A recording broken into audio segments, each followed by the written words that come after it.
Arestado ng NBI ang ilang miyembro ng isang grupong nagre-recruit ng mga tao at nangangako raw ng benepisyong gaya ng kabuhayan at cash assistance kapalit ng kontribusyon kahit hindi sila accredited ng gobyerno. Saksi, si John Consulta. Sa loob mismo ng NBI Clearance Section ng NBI Batangas, nagsagawa ng recruitment ang isang grupo na nagpakilalang accredited ng Securities and Exchange Commission at Department of Social Welfare and Development. Kaya naman nang matanggap na ang marked money, inaresta na sila ng mga undercover agents ng NBI. Ito ang mga ebidensya ito ha. Mahirap sa bahay. Ito ay bawal. NBI po kami dito. Ito ang ID namin ha. Meron po kami permit. Ay, mamaya po. Mamaya po. Lalaman natin. Arestado ang tatlong suspect na miyembro umano ng bagong bansang Maharlika International Incorporated o BBMI. Kumpiskado sa tatlo ang mga application form, mga dokumento at marked money mula sa kanilang mga tinangkang rekrutin.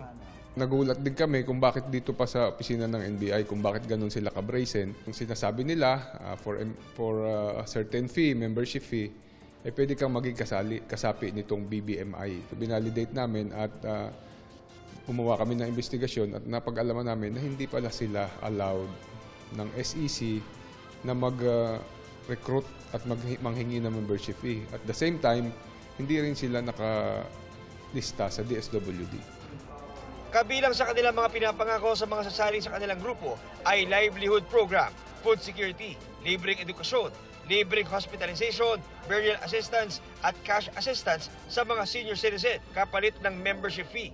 Pero sa ipinalabas na advisory ng SEC noong Agosto, binilaan nito ang publiko sa iligal umanong aktibidad ng grupo na hindi otorisado ng SEC o DSWD.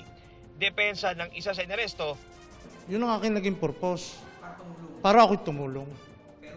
Na ngayon, ay nalaman ko ng ganito, ay hindi na natin dapat pang ipagpatuloy. nakaharap sila sa reklamong attempted estafa, paglabag sa Revised Corporation Code at batas na nagre-regulate sa Social Welfare Practice o RA 10847.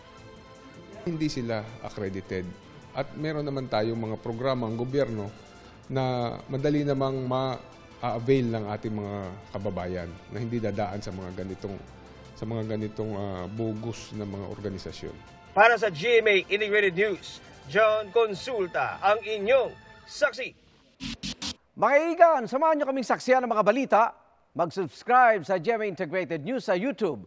Para sa mga kapuso abroad, samahan nyo kami sa GMA Pinoy TV at sa www.gmanews.tv.